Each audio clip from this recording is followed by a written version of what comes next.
अरे विनोद, तूने हलवाई को सारा सामान तो दे दिया है ना? अक्षय की शादी में कोई कमी नहीं रहनी चाहिए। आखिर सबसे छोटा भाई है तुम सबका।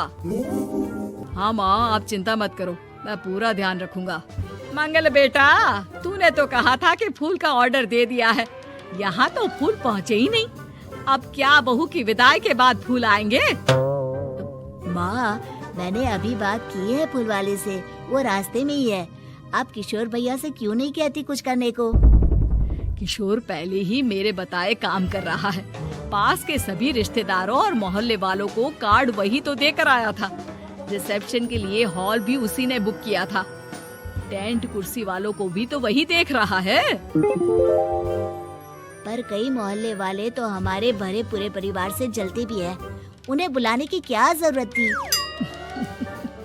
बेटा, शादी ब्याह में तो बुलाना ही पड़ता है, नहीं तो लोग क्या कहेंगे। दादी दादी देखो ना, हलवाई अंकल हमें लड्डू नहीं दे रहे, आप इनको डांटो ना।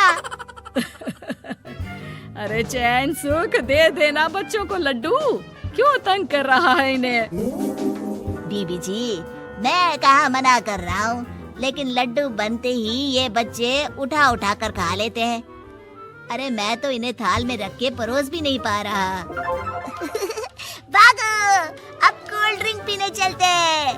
भागो भागो, अब कोल्ड ड्रिंक पीने चलते हैं। जैसे कि आप देख रहे हैं, आज इस घर के सबसे छोटे बेटे अक्षय की शादी है। घर में बहुत चहल पहल है। कुलभूषण की बीवी कमला को फुर्सत ही नहीं है कामों से, लेकिन कुलभूषण और घर के बाकी लोग कहाँ हैं? आइए देखते हैं। अजी, आप यहाँ आराम से बैठकर गाने सुन रहे हो और घर में अभी तक इतने काम बचे हैं करने को। अरे भाई, मेरे सबसे छोटे बेटे की शादी है, इसके बाद तो मैं अब चिंता मुक्त हो ही जाऊंगा। और फिर घर में तुम हो, बेटे बहुएं हैं, तुम लोगों के होते हुए मैं क्यों काम करूं? मैं तो शान से बेटे की शादी में जाऊंगा तैयार होकर। अरे ठीक है, अब आप आराम ही कीजिए। एक बार अभिषेक की बीवी आ जाए, फिर मैं भी आराम करूंगी और मेरी चारों बहुएं पूरे घर की जिम्मेदारियां संभाल लेगी। इतना कहकर कमला वापस अपने काम में लग जाती है। बेटा भी, तू अब तक तैयार नहीं हुआ? किससे बात कर रहा है फोन पर? तैयार कैसे हूँ? सैलून जाने से तो आपने मना किया है, क्योंकि मुझे हल्दी लग चुकी है। भाभीयों को देखो, सुबह से पार्लर में है। अक्षय की शादी हो जाती है और नंदिता बहू बनकर घर आ जाती है, लेकिन इस घर की खुशियों को मानो किसी की नजर लग गई थी। नंदिता के आने के बाद आए दिन घर की शांति भंग होती रहती। अपने माँ बाप की इकलौती बेटी को इतने बड़े परिवार की जिम्मेदारियाँ कहाँ संभालनी थी। अभी देखो ना, मेरे हाथों की मेहंदी भी अभी नहीं उतरी है और तुम्हारी मम्मी ने मुझे घर के कामों में लगा दिया। मैंने सोचा था कि घर की सबसे छोटी बहू होने के कारण मुझे सब पलकों पर बिठा के रखेंगे, पर यहाँ तो पलक झपकने की भी फुर्सत नहीं मिलती। देखो नंदू, शादी के पहले ही मेरे घर वालों ने तुम्हें और तुम्हारे पेरेंट्स को बता दिया था कि मैं जॉइंट फैमिली में रहता हूँ, तो फिर अब ये शिकायत क्यों? और फिर तुमसे पहले मेरी भाभी भी तो आई थी शादी करके, उन्होंने तो कभी कुछ नहीं कहा। नंदिता तब तो चुप हो जाती है, लेकिन ऐसा बहुत दिनों तक नहीं चलता। अरे नंदिता, माँ बाबूजी की दवाई का टाइम हो गया है, उन्हें दवाई दी आओ और उसके बाद सबके लिए नाश्ता बना देना। पर भाभी, मैं तो अभी अपना फेवरेट सीरियल देख रही हूँ, प्लीज मेरी जगह आप कर लो ना ये काम। ठीक है, मैं तेरी जगह माँ बाबूजी को दवाई दे आती हूँ और नाश्ता बना लेती हूँ। तू मेरी जगह पूरे घर की डस्टिंग करके 5 बच्चों को स्कूल के लिए तैयार करके भेज देना और दोपहर का खाना बनाने के बाद कपड़े धोकर सुखा देना।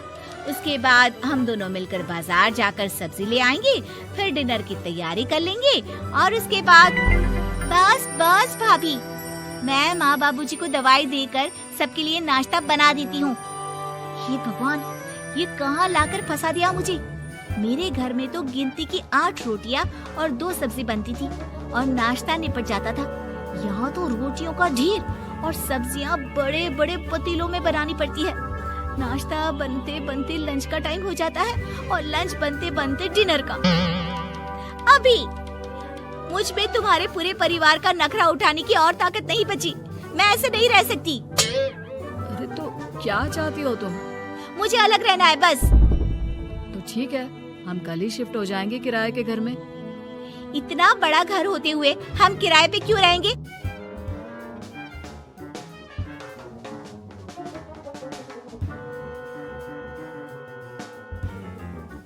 ऐसे ही कई महीने बीत जाते हैं और नंदिता माँ बन जाती है। बच्चे के आने से अभिषेक के कंधों पर खर्चों का बोझ आ पड़ता है। अभिषेक का बोझ कम करने के लिए नंदिता भी पार्ट टाइम जॉब कर लेती है, लेकिन इससे उसके सर पर नौकरी, घर और बच्चे की जिम्मेदारी बढ़ जाती है। नंदिता, ये क्या है? तुमने घर भी ठीक से साफ नहीं किया, ना ही मेरे कपड़े धुले हैं। चिंटू के बाल भी कटवाने जाना था, देखो उसके बाल कितने बढ़ गए हैं। अरे करती क्या हो पूरा दिन तुम? मैं करती क्या हूँ? तुम्हारा नाश्ता और लंच बनाने के बाद चिंटू को डे केयर सेंटर पर छोड़ कर आती हूँ, फिर खुद ऑफिस जाती हूँ। पूरा दिन काम करके आने के बाद बिना आराम किए बाजार से सब्जियाँ लेकर आती हूँ, घर आकर खाना बनाती हूँ, चिंटू को देखती हूँ और क्या करूँ मैं?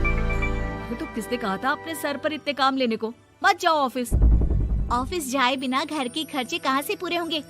चिंटू की डे केयर का खर्च, उसके लिए बेबी फूड का खर्च, प्रेस वाले का खर्च, ये सब तुम्हारी सैलरी से होता नहीं है।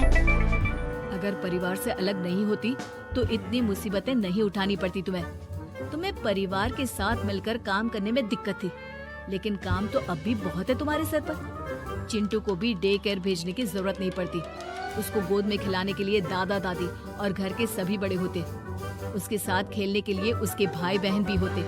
मेरे तीनों बड़े भाइयों के बच्चे भी बड़े हुए हैं, लेकिन बिना महंगा बेबी फूड खाए, क्योंकि मेरी माँ और भाभियाँ बहुत अच्छे से जानती है कि बच्चे को क्या खिलाना चाहिए। बिजली के बिल जैसे खर्चे भी सब मिलकर बांट लेते थे, लेकिन तुम्हें तो सबसे अलग रहने में ही मजा आता है, तो अब शिकायत क्यों करती हो? बस करो अभिषेक, बस करो। मैं मानती हूँ कि मैं गलत थी। मेरे एक गलत फैसले ने हमें बिल्कुल अकेला कर दिया है सबसे। एक घर में होते हुए भी हम बाकी परिवार से अजनबियों की तरह रह रहे हैं। अभिषेक और नंदिता की सारी बातें घर के बाकी लोगों को सुनाई दे रही थी। तभी कमला बोल पड़ती है। अरे नंदिता बहू, किसने कहा कि तुम अकेले हो?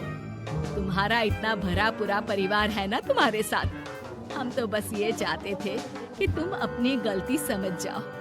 अगर हम तुम्हें समझाते तो शायद तुम ना समझती, लेकिन अपनी गलती का एहसास तुम्हें खुद हो गया है, तो अब तुम समझ चुकी हो परिवार में एक साथ रहने का मोल क्या होता है। मम्मी जी, मुझे माफ कर दीजिए, अब ऐसा दोबारा कभी नहीं होगा।